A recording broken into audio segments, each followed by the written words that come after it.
Hey folks, welcome back to another video. Today it's about synchronizing melodies or bass lines or anything to a sloppy drum groove.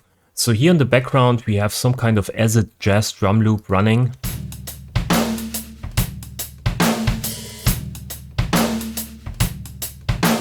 You can hear there's some kind of groove to it, some kind of custom groove, a bit of sloppiness. It's not exactly on the grid.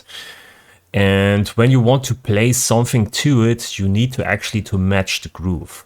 And sometimes this is a problem, and I want to show you basically a quick thing you can do inside of Bitwig.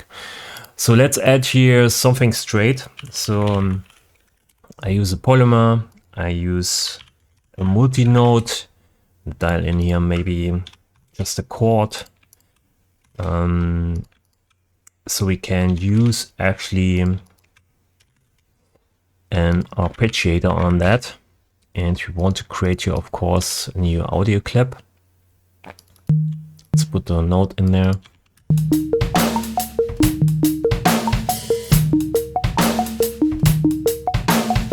So you can hear the arpeggiator is pretty straight and the drums are pretty sloppy, and you know, we have to match these two.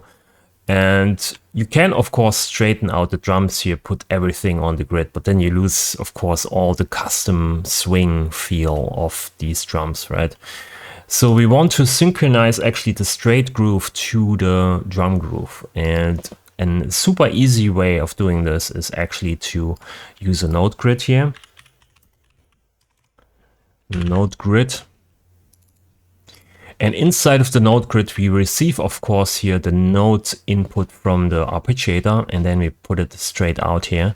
But we can just use here in the middle something to synchronize everything. So what we do here is we use a sidechain input, audio sidechain, and we get the audio signal from the acid jazz drum channel here, maybe post. And then we use a follower, audio follower, put this to 0 here. Maybe 200 milliseconds. And then we use delay. So we delay the signal, the output of the follower. And we use a subtract. And we subtract here basically the output of the follower with the delayed signal. And we use a seal. It's basically the same thing I did inside of the auto slicer or sampling slicer video I made recently. So then we get basically here all the transients from the drum groove.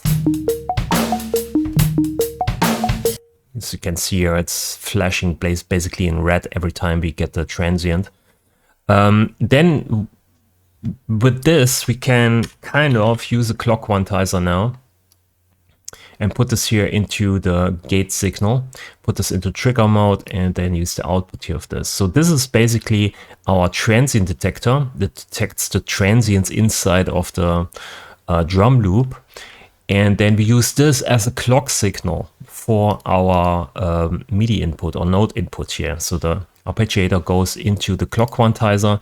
Clock quantizer uses here basically the transient as a clock signal, and then we synchronize everything. So now it sounds like this.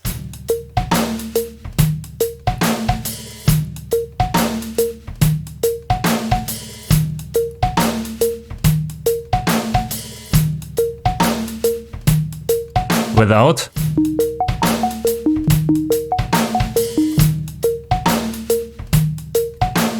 Okay, so you have basically kind of now a custom groove applied to this arpeggiator. It's maybe not 100% correct, and there are a lot of 16 notes missing because we only detect basically here the kicks, maybe in the snare, you know, some of these percussion elements here.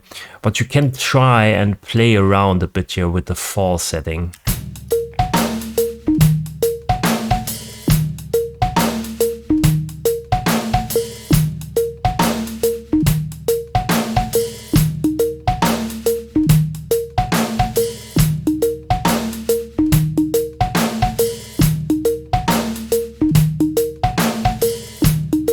So with the fall setting going down, you kind of detect more and more transients inside of the material.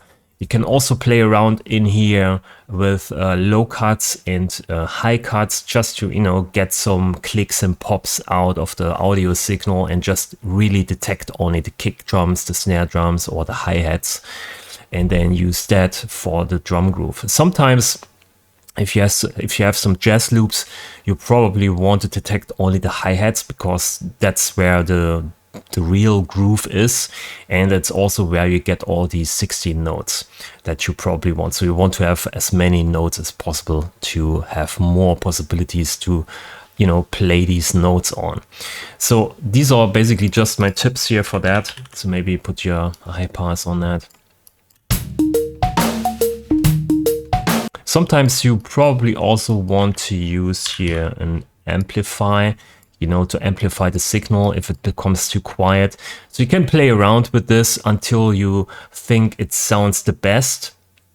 So there's a bit of, you know, manual decision making in there, and you can tweak a bit here and there until the arpeggiator groove matches the drum groove the best, in the best way. So you have a lot of options here just by filtering, playing around with the force setting, and then use that here for the clock quantizer. There's a bit of trade-off here because this is a trigger. All the note offs are basically disabled, so you only trigger basically something, but I think sometimes for bass lines you only need to trigger and then you have to manually set the release and the decay time anyway. So it's not a super sleek, super nice, everything fits all solution, but it kind of works and it's nice to play around with and, you know, get grooves out of drum loops. So this is my solution for that. Actually pretty easy, just get in the audio signal, use a follower here with delayed signal, subtract everything so you get the clock signal, use the clock signal, the clock quantizer, and then synchronize everything that goes into the note grid and goes out of it, and then you have it synchronized to the drum groove. So that's my solution for that. If you have some questions, let me know in the comments. Leave a like if you liked the video, subscribe to the channel. Thanks for watching and I'll see you in the next video. Bye.